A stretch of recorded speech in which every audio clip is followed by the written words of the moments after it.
Yeye akae katika siri ya aliye juu atakaa chini ya uvuli wa Mwenyezi. Bwana ndiye mchungaji wangu, sitapungukiwa na kitu, na ninajua atanipigania. Ndio, atanipigania, atanipigania.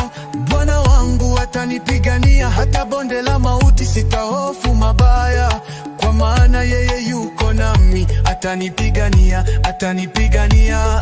Mlinzi wangu atanipigania, wema na fadhili zitanifuata siku zote za maisha yangu.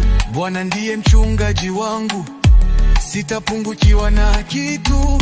Aninilaza majani mabichi, aninyo